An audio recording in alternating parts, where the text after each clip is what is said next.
Welcome to the Thriving Farmer Podcast. I'm your host, Michael Kilpatrick. Our mission is to inspire, educate, and celebrate sustainable farming. We believe that you can build a profitable, sustainable farm that gives you true farm freedom. Join us as we talk to farmers, innovators, educators, and entrepreneurs to glean their top takeaways in business and life. This episode is sponsored by Grip. Got lots of people, places, and things to track? Grip is the easiest way for farmers to track anything important to their operation. With flexible QR code tracking, keeping digital records is a snap with Grip's operator-first mobile app centralizing alerts, reminders, electronic forms, and team conversations. With simple month-to-month pricing and no long-term commitments, Grip can transform and streamline your operation so that you can focus on what's most important, growing.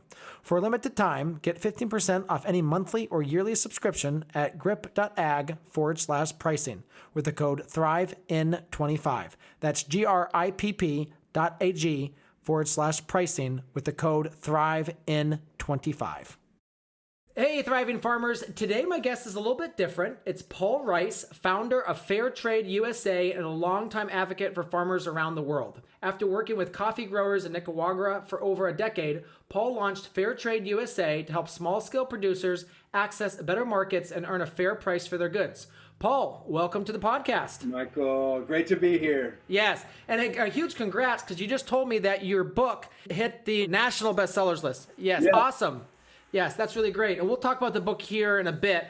But why don't you give us a little bit of backstory? What landed you in Nicaragua for over a decade? So I was raised by a single mom who raised me with all the stories of what it was like to grow up during the Great Depression in Oklahoma. My grandfather was a cotton picker, and they were poor. And so I grew up with those stories, and I just always felt a sense of connection and empathy for farming folk. And so in college, I studied agricultural economics and international development, and I was very interested in this issue of global poverty and how to resolve it. And the things that I was reading kind of pointed me in the direction of organizing co-ops and making sure farmers had access to all the things that they needed to produce at scale. And so I just found that fascinating. So I went abroad in the summer of '83, fresh out of college, thinking I would stay for a year or maybe two. And I went way up into the mountains, and I was working with coffee farmers in the highlands of Nicaragua. And I just fell in love with it. And, I ended up staying for 11 years. So married a local gal. We had our son there, and I became Pablo.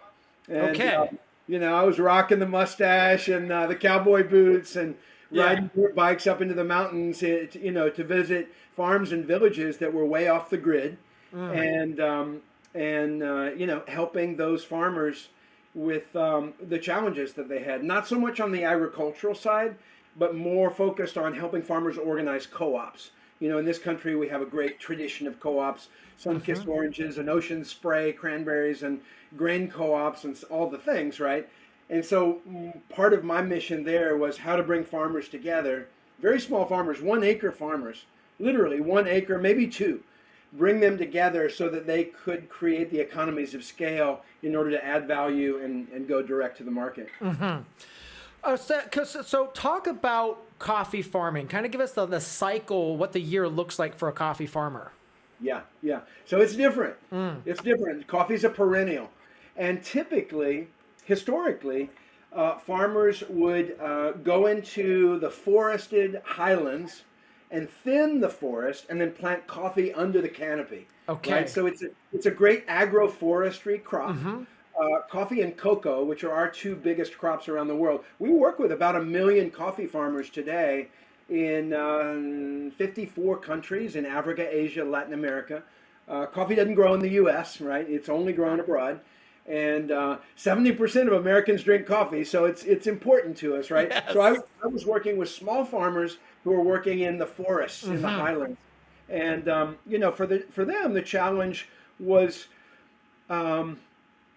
not so much around agricultural productivity, but more around marketing and adding value. Typically, the small coffee farmer around the world doesn't have a pickup truck, They don't know about markets. They're not online. They don't know about global prices. So they sell at farm gate to local middlemen who drive up with a pickup truck and say, today's price is X, take it or leave it. Wow. And usually that's pennies on the pound relative to the international value of that coffee. Yes. And so you can see how farmers would get locked into generations of poverty by virtue of this lack of market access. So that became my mission, helping farmers access the market. Okay, so let's fast forward 11 years. Did you come at that point? Did you come back to the U.S. and when you came back, would you like, I'm going to start this? What was the? When did you have the seed of I could do something about this? Yeah. So you missed the coolest part of the story. Okay. It's still back with Nicaragua. So after 7 years of working with farmers, I heard about fair trade. Okay. Fair trade. Okay. There were a couple of companies in the U.S. doing fair trade, but mostly it was a European movement.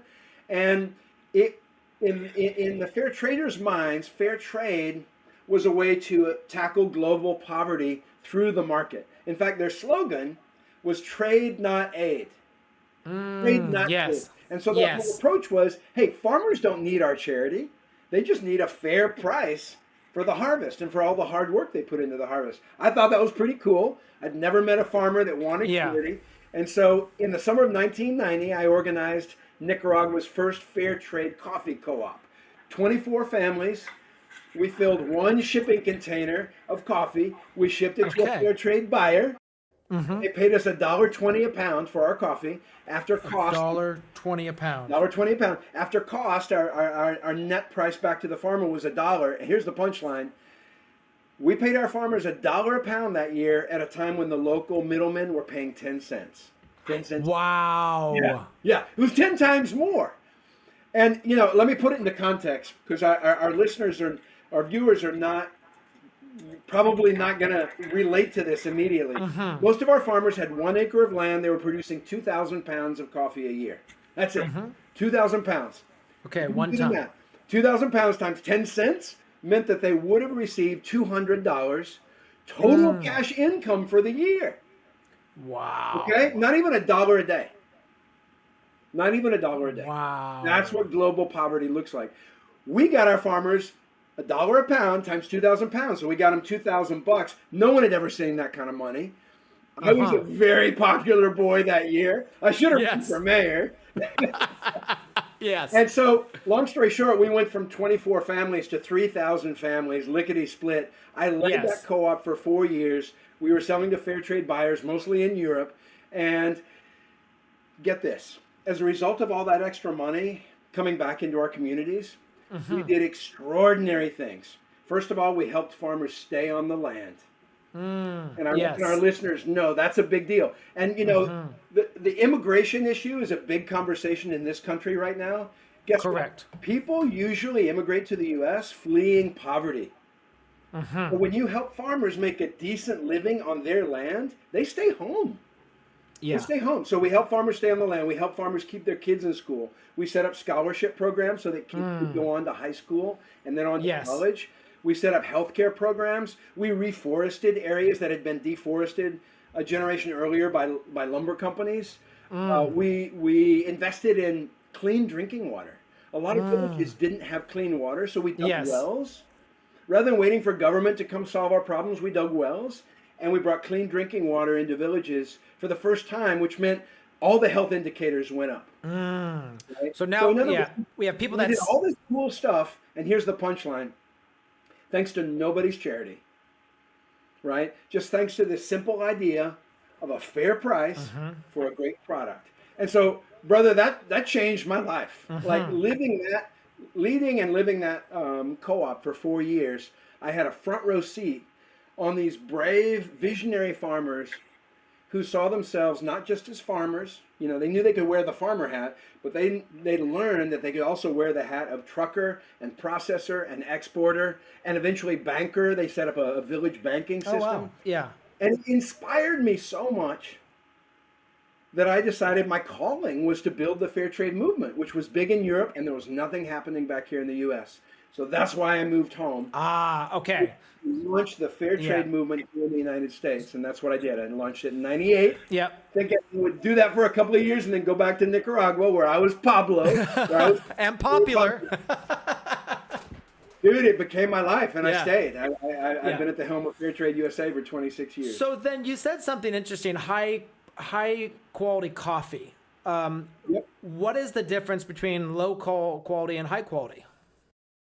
As you might guess, what determines quality is determined both by agroecological conditions like elevation and soil, but primarily it's determined by farmer behavior, by handling, by are the farmers only picking the ripe red cherries, and it's all picked by hand? Yes. Or do they also pick green cherries, maybe because they're short of labor or short of cash, so they just pick everything all at once? That will impact quality.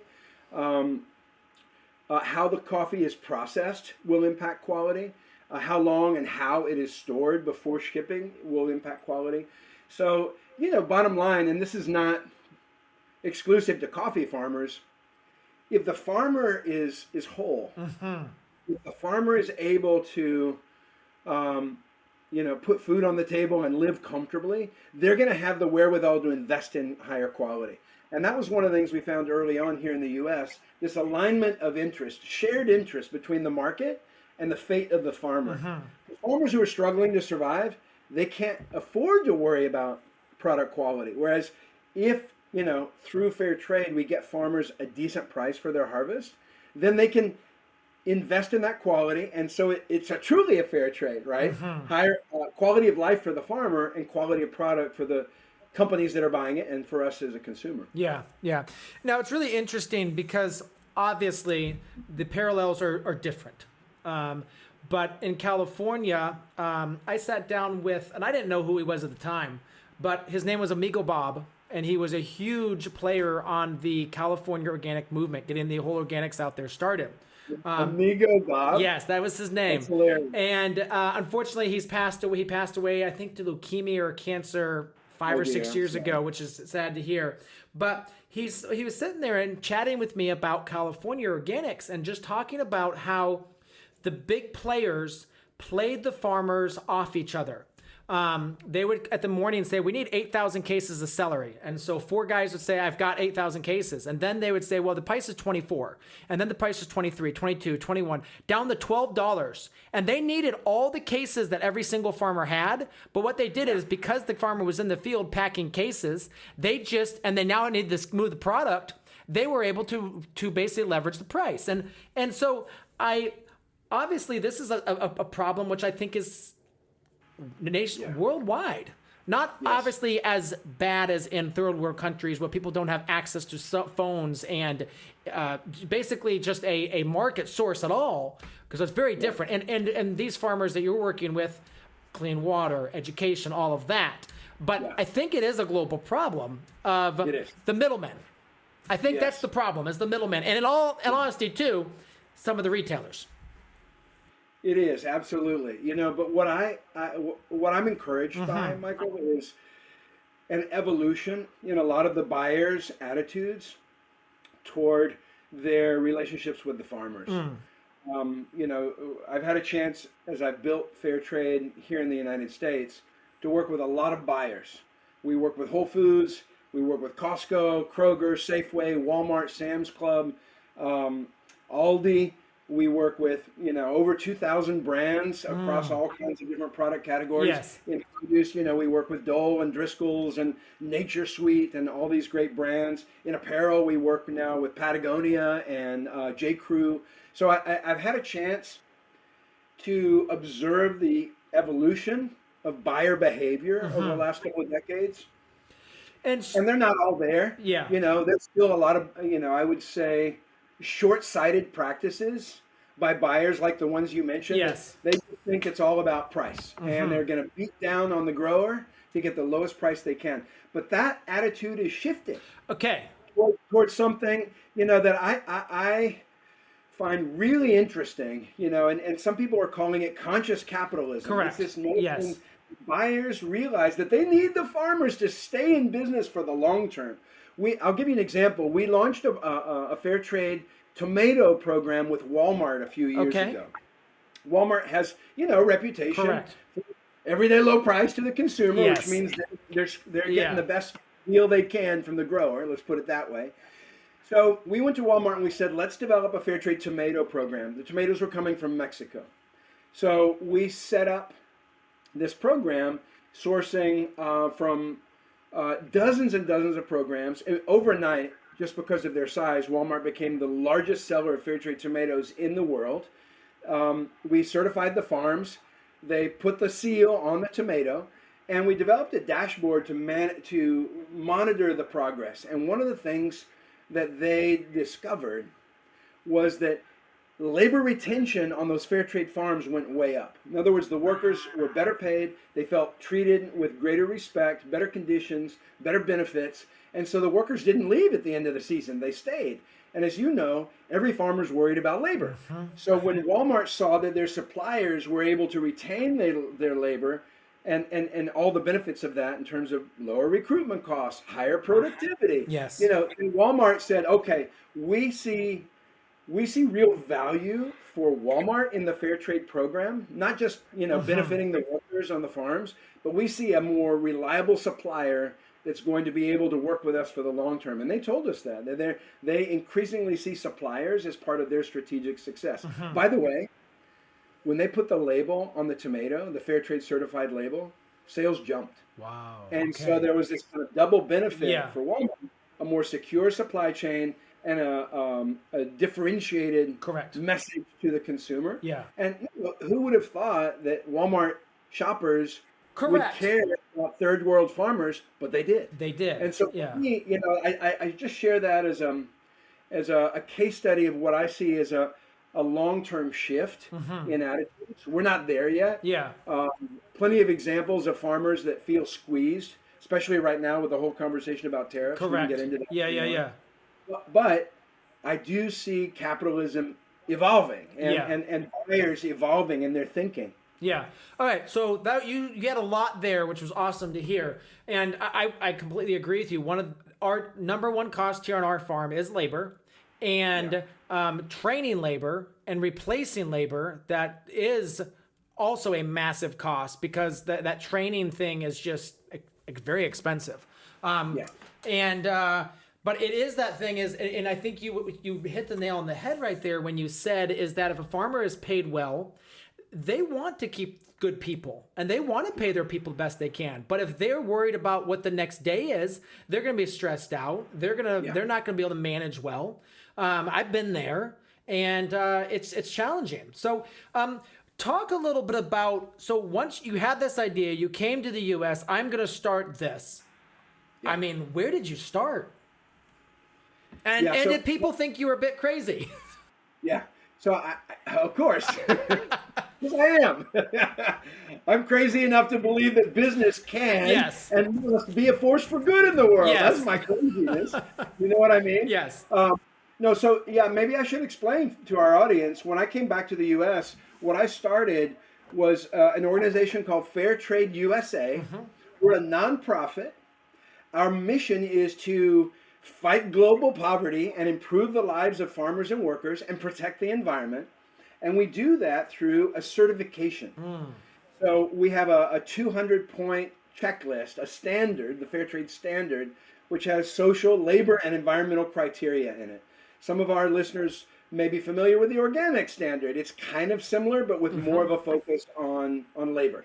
And when farms and now factories, because we also certify factories, when farms and factories meet that standard every year and pass their annual audit, and they get independently audited, then when they pass the audit, they can wear the Fair Trade Certified label on their product. And that, in turn, is rewarded by our market partners. As I mentioned, everyone from foods to Walmart, they pay a premium. And that's kind of Fair Trade's claim to fame, is that we require our market partners to pay a small premium back to the farmer. So we're not asking farmers, hey, take care of your workers and you figure out how to cover the cost of that. What we're saying is the market and the consumer will reward you for taking care of your farm workers and for taking care of the land. So I reckon our audience has probably seen the Fair Trade certified label. That's the label, and Yep. this is Ethiopian coffee from Trader Joe's. So you'll see that label now on coffee and tea and chocolate and bananas and a whole lot of products grown, in the developing world. But we also now certify farms and factories here in the U.S., which is really cool. Really interesting. Okay, Yeah. so my We farm, started that 8 years ago, and that program is taking off. can be certified fair trade. Yeah, of course. Oh, very cool. As long as you don't exploit your workers. We try not to. We have a really As good. long as you're not Yes. using DDT on your land. No. But did you see that story out of California with all the barrels of DDT in the ocean? No. Oh, it's not good, Paul. I probably gave you the worst news of the day, but research it. Anyway, different topic, different time. But yeah, no, we have a fabulous team here on the farm. We actually we have a farm store, we have a farm, and we now have a farm bakery, which we actually moved off-site. So we actually have a crew over there as well. But yeah, we'd love to be fair trade certified. I'll have to reach out and get that all, figure out how to do that. But Yeah, beautiful. so then you start a nonprofit. Yes.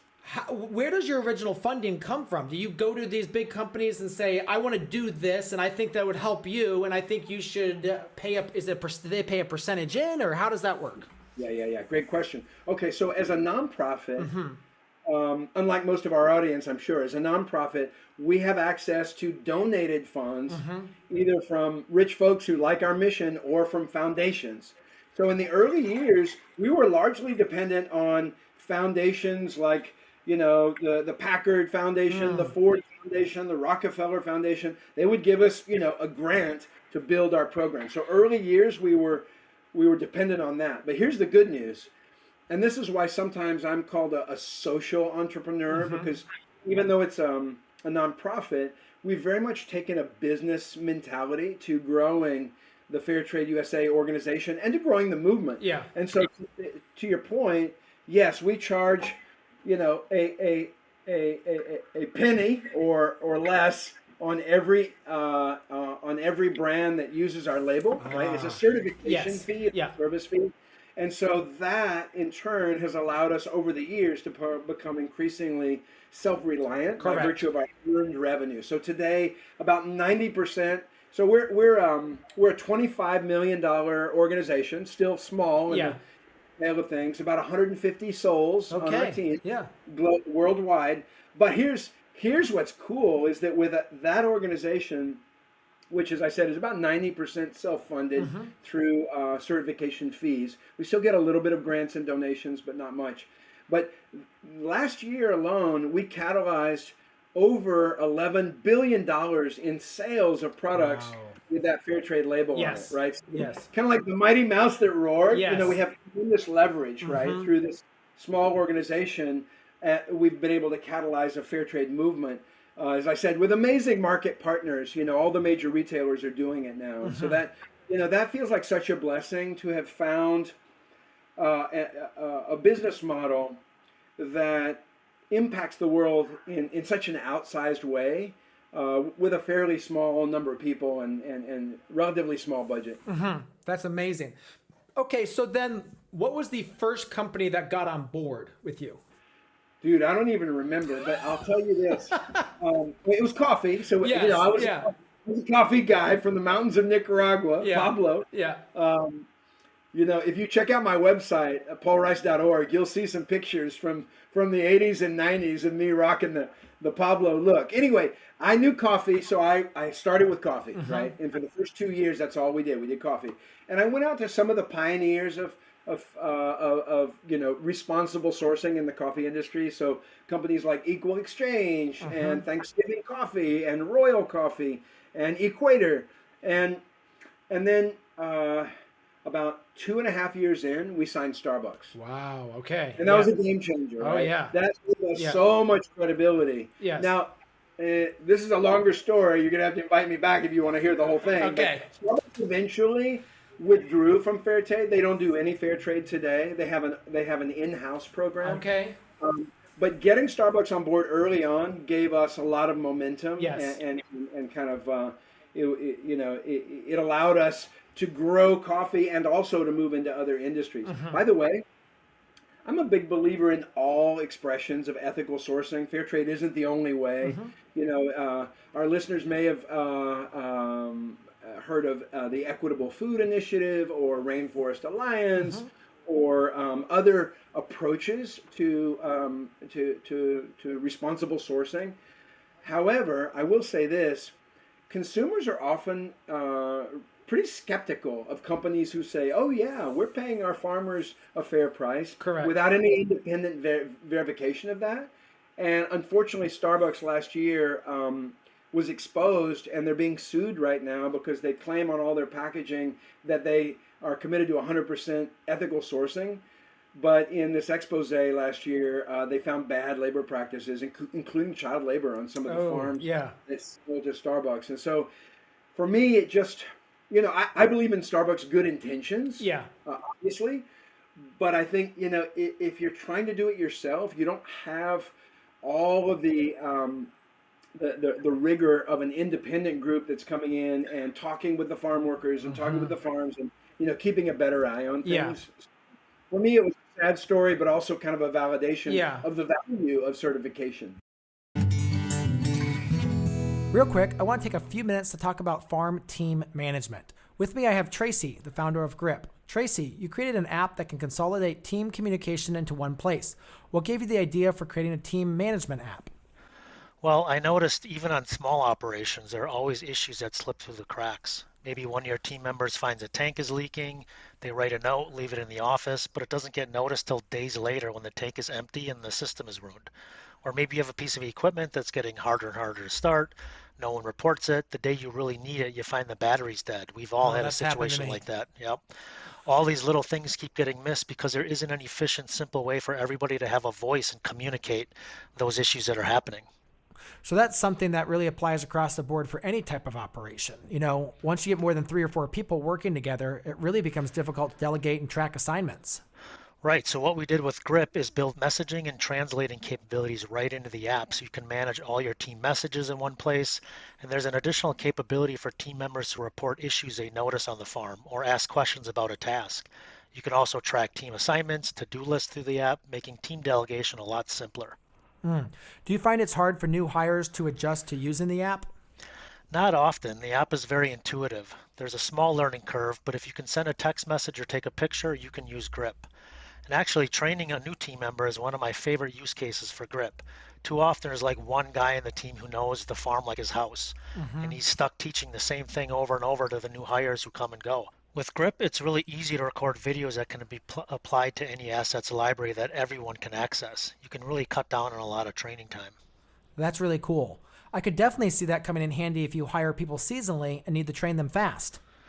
Yeah, you can essentially build a training curriculum and make it available to everyone. I'm all about training videos. Thanks for sharing, Tracy. What's the best way for our listening farmers to learn more about Grip? Just head over to our website, grip.ag. That's Grip with 2 P's. You can download the app today and give it a try. Get 15% off when you use the code THRIVEIN25, all one word. So what is the definition of child labor? What's the age? Oh, that's a great question, and it varies from country to country in terms of labor law. Yeah. In the fair trade world, it's 16 and over. Okay. And at 16, there are certain things that you're not allowed to do, operating heavy machinery or, stuff like that. But, the developing world, it's very common for kids to help out on the farm. Yeah. On their own family farm after school.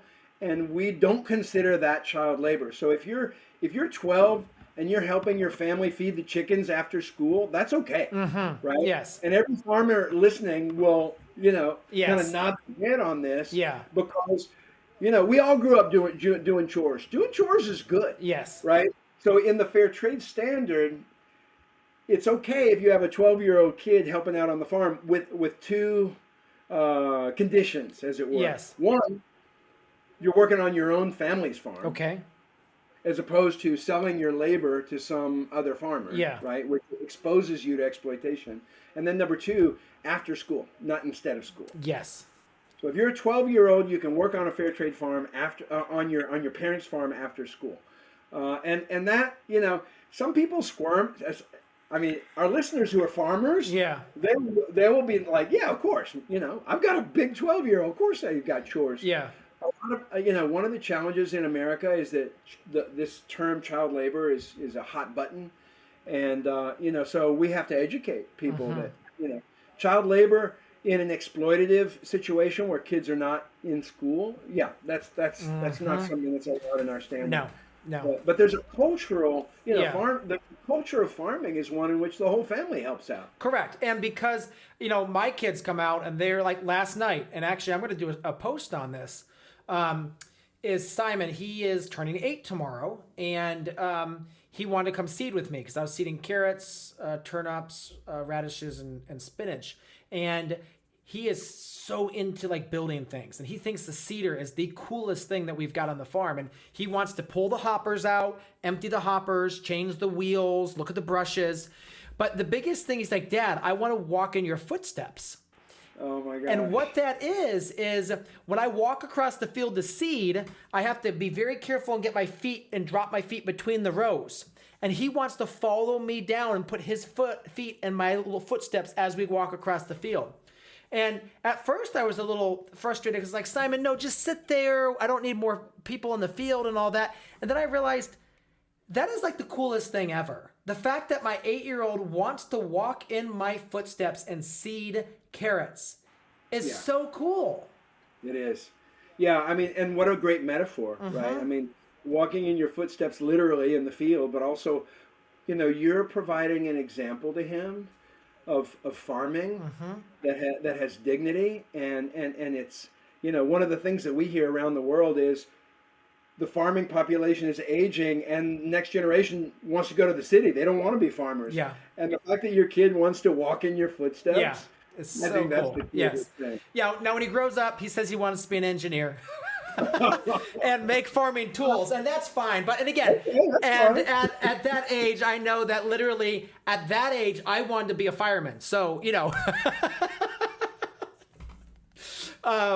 yes, that's cool. We still have hope. But it's interesting, Paul, that yesterday I interviewed a farmer and a veterinarian, and he was talking to me how his average farmer age is 65 to 70.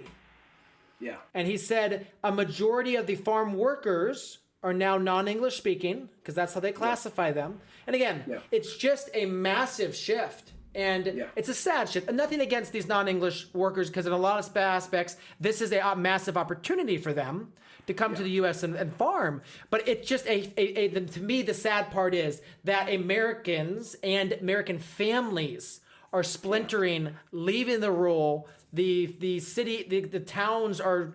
I've been through Nebraska and driven through the town, and you've got one gas station, and the gas station, there's no one attendant. You literally swipe your card and put your fuel in, and then drive the next 80 miles to the next town. Yeah. No, I get it. But all right, back to the company. So you built the company over 26 years to 150 people. Did you, along the way, were there ever times you're like, I don't know what to do next? Were there ever times? Like maybe every week?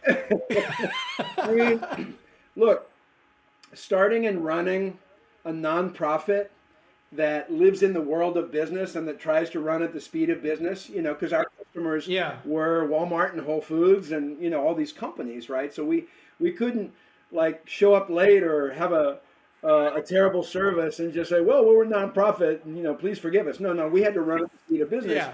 So, we definitely experienced all of the same pressures that for-profit businesses did and do, around access to capital and, around how to manage your team and how to build a strong culture and around the market. And, what's interesting is that fair trade has, because we because our certification fee is linked to the sales of our customers. What that means is that when Driscoll sells more fair trade berries, we make more money, and when they sell less, we make less. And so we, had challenges during both recessions, during 2010 and then again, during COVID, and had to lay off people, just like many American businesses did. And right now, there's great growth. Our fresh produce certification business last year grew by 30%. So Wow. American Okay. consumers are asking for more evidence of responsible sourcing, right? Social and environmental impact. I think, especially in Gen Z, there's a lot of climate anxiety, it's being called, right? So kids who are worried about the world and worried about what it's going to be like when they grow up. And so there's just more demand for fair trade and things like it. And that's really wind in our sails. But yeah, absolutely. Like at least every week, there was a challenge that we had to navigate. Yeah.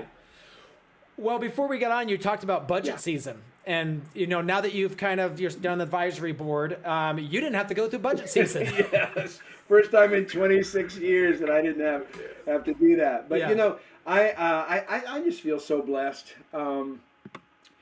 to start an organization and to build it from scratch, as employee number one. And it was just, I was the only employee for the first 3 months, right? So to literally start from scratch and to build it into a $25 million, 150 staff organization, and to realize after 26 years that the team is so talented and so ready, to take the reins. What a gift as a founder to feel completely confident and excited about handing over the reins. I can't wait to see what they do. My successor, the new CEO, he's brilliant. The team is brilliant. We've got a lot of momentum, as I mentioned, in the produce category. Also in apparel, we're working with J.Crew and Gap and Patagonia. Yeah. And the apparel business last year grew by 25% as well. So it's another area where we're just seeing real consumer interest. I think here's the thing. I think consumers are increasingly thinking about what the impact of their consumption decisions are. First of all, they want to know, is the food that they're buying safe and healthy? But then, there's growing curiosity around the social impact. Is there child labor in my chocolate bar? And the environmental impact. Am I somehow contributing to, climate change with my purchases? And so, you mentioned my new book, Every Purchase Matters. It just came out this week. Yeah. Yesterday, we became a national bestseller. I'm so thrilled. Still pinching myself. Yes. But the reason why I called the book Every Purchase Matters is because it's a call to action to us consumers who, I think many people are just like wondering, well, what can I do for the world? And the reality is we have the chance every time we go to the supermarket or the farmer's market to, kind of vote with our purchasing dollars for a better world by buying products that are more sustainable. Absolutely. And I think that is that aspect, because when I go out and purchase things, if I know there's a certification or something that I can buy, we'll absolutely do it. I'm at a stage in my life that aspect of that social capitalism aspect is very important to me.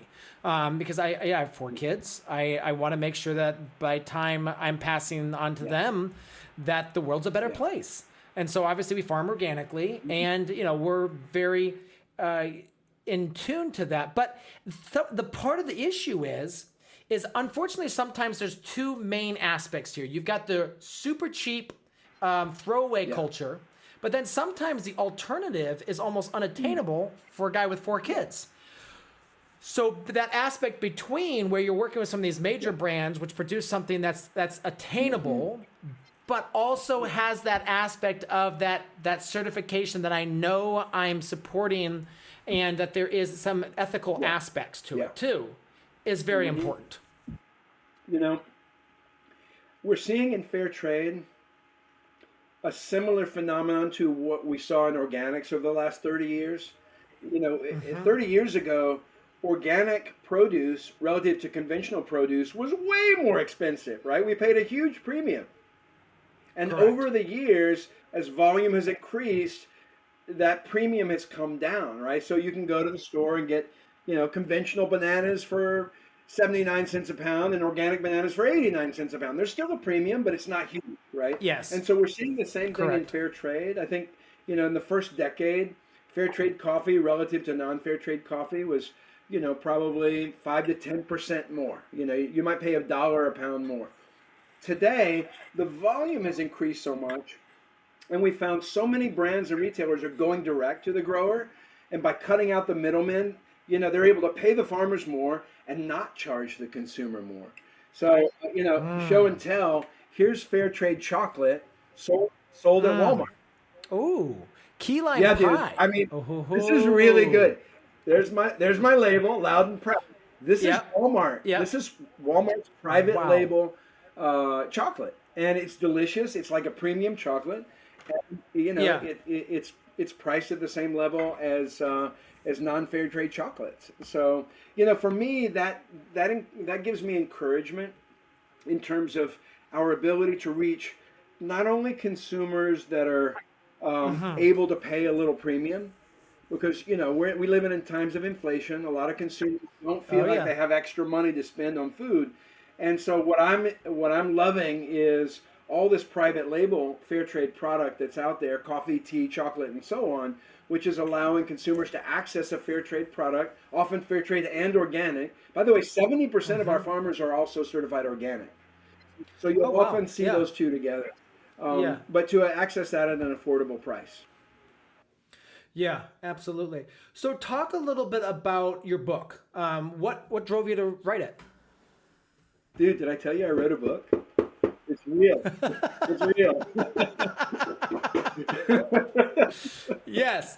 I bet that was a celebratory day when that first case showed up. You must have been like just out of this world. We had a launch party last week, and it was pretty amazing. Yeah. So I was so busy running the Fair Trade USA organization for so many years, and I also felt like the movement was still unfolding. We were innovating. We were going into new products. We had colossal failures. We had successes. I just didn't feel like I had the right to write the book yet, and for many years. And then, I was just busy. So I guess it was 3 years ago. So the organization is 26 years old. Yeah, it was probably about 3 years ago. I realized that it was time to write the book in order to do two things. One, to kind of illuminate the path of conscious capitalists, of responsible sourcing people, business people, farmers too, right? Like all of the people in our ecosystem, business people who are curious about how does fair trade work? Is there really a business case for fair trade? Like, will I make more money or less money by doing fair trade or things like it? So this book is definitely written for that business audience, a farmer who's wondering, well, I have another standard to comply with? Why would I do that? I'm already being audited 6 times, right? Why do I want another audit? Yes. Well, that whole labor retention benefit, we document that in the book. We talk about that. So I wanted a book that would serve thoughtful farmers and brands and retailers that are thinking about how to make business a force for good in the world. And the other audience, just general consumer audience. We have 67% consumer awareness of that fair trade label. 67%. Really? That's like 150 million adults that are aware of the label. But then ask them all if they know exactly what fair trade means. A lot of people are not quite sure. It sounds good, but they're not quite sure what it means, and they don't know what the impact is.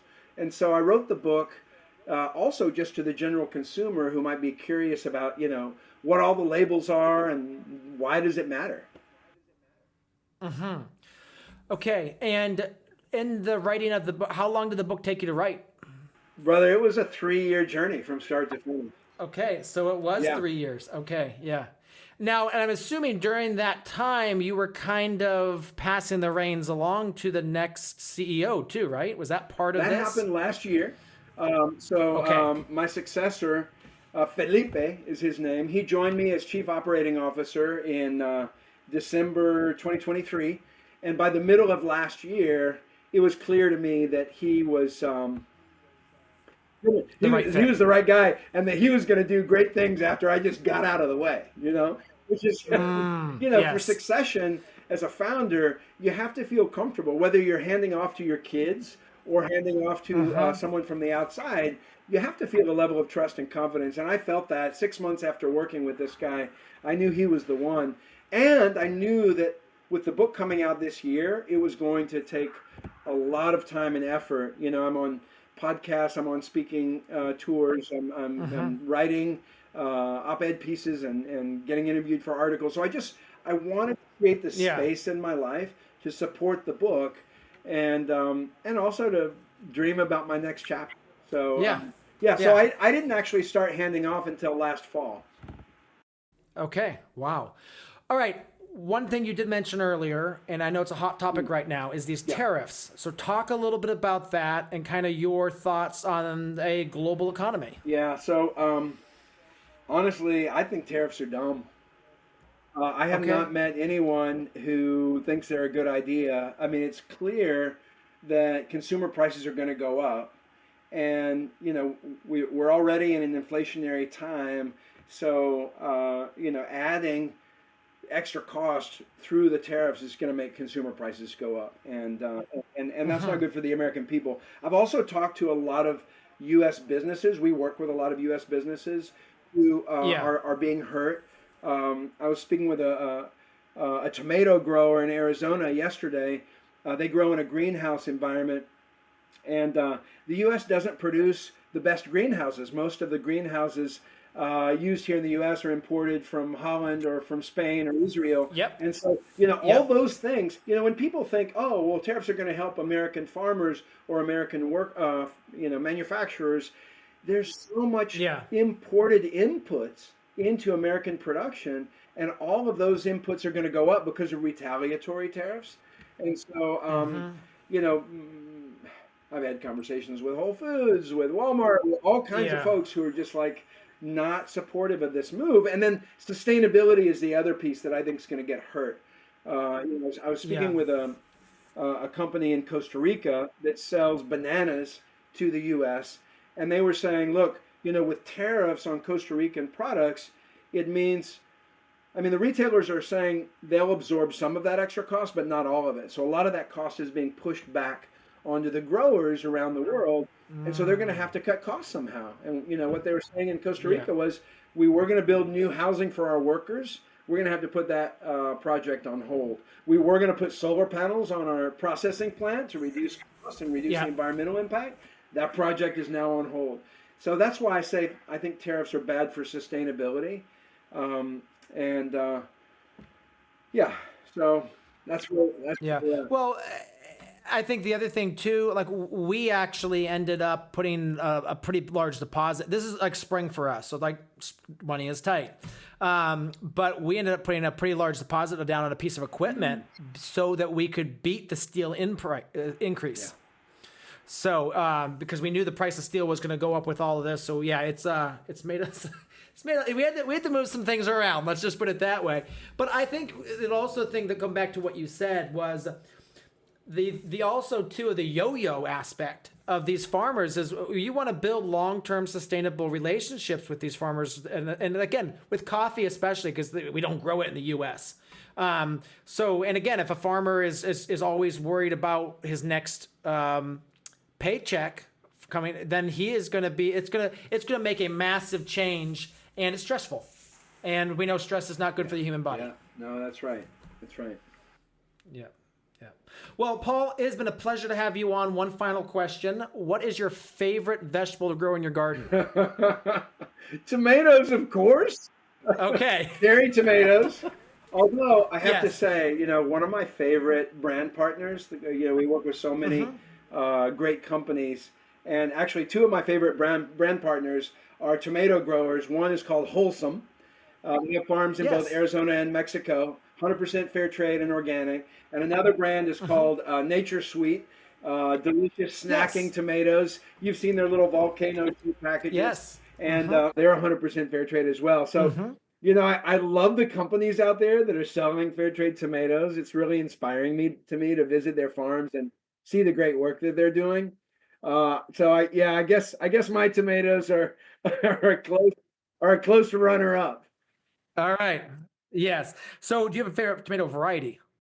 I love the hothouse tomatoes. I love the cherry tomatoes. You know, there's so many different names that they have now for those snacking tomatoes. And Hmm. yeah, I can't remember the one. They just Yeah, run but together. you know, just bursts of flavor and juiciness. It's the best. Hmm. All right. Anything else you'd like to share before we go? You know, I've been looking at myself this whole interview, looking at you, looking at me, looking at the pictures on either side. This is Hmm. a fair trade farm worker in Ecuador. She harvests roses on a fair trade farm, and Mm. these kids live in Haiti. And if I may, I'd like to tell you about them. I visited Mm. their cooperative in the northern part of Haiti. They grow coffee there, and when I visited, it was just as school was letting out, and so there were all these kids running around. They were so happy, and it was so fun.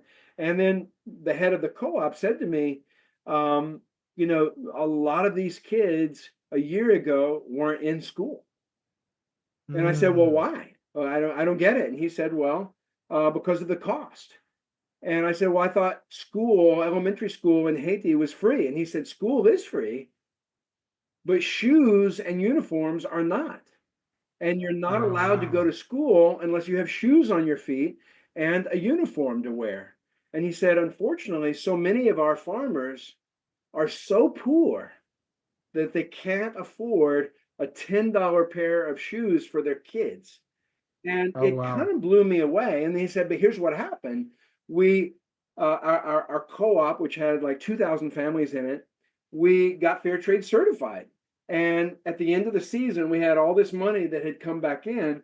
And so we met and we looked at all of the needs in the communities and we voted on what projects to prioritize. And last year we Hmm. prioritized scholarships for kids. But the scholarship money Mm. wasn't to pay for like school fees because school's free. The scholarship was to buy them shoes and uniforms. And he Mm. said everyone in every family that couldn't afford shoes and uniforms got them for free from this fair trade fund. And also backpacks and school supplies and everything else that they needed. And he said, as a result, now 100% of all the kids in the community are back in school thanks to these shoes. Mm. And brother, it just kind of blew me away. I mean, you know, we here in the US, we just take for granted things like shoes and the ability to send our kids to school. Mhm. And so it just drove home for me all over again how powerful our Mhm. purchasing decisions are because we made that happen. You and I, as consumers, by buying fair trade Mhm. coffee, we were the ones who got more money back to those people so they could put shoes on their kids' feet and get them back into school. And it's why I call my book Every Purchase Matters, because it's Mhm. such a powerful reminder that when we go to the store and choose a product, we have a chance to choose something that's responsibly sourced, that's more sustainable, and that's going to help the land and the families that live on the land. Mm. That's beautiful. Yeah, and it is true that every purchase does matter. And I think Americans sometimes get a little cynical about that. But when your purchase is backed by that little seal, then you know that your purchase is doing good. Yeah. Yeah. Thank you, Well, Michael. I appreciate that. yeah, no, Paul, wonderful. So glad to have you on. Again, thank you for what you and your organization have done. I know that's, my wife, when we shop, that is, she's always looking for that. Oh, So it's beautiful. good to actually talk to the founder. Yeah. Yeah. And I will be letting her know about this. She'll be tickled that I talked to you Thanks. today. So Oh, yeah, thanks so much, Michael. yeah. And my heart goes out to all the farmers out there and the struggles that they have, and especially in these uncertain times. And yeah, just keep the faith. All right. Thank you again so much, Paul. Good to see you, Michael. Yeah. So there you have it, another episode in the books. So I'd love if you would hop on over to iTunes and leave us a rating and a review. Those mean everything to us. We love to hear what you're thinking. If you have a podcast guest that you can recommend, please pop on over to the Thriving Farmer Podcast website and leave us a review. That's thrivingfarmerpodcast.com.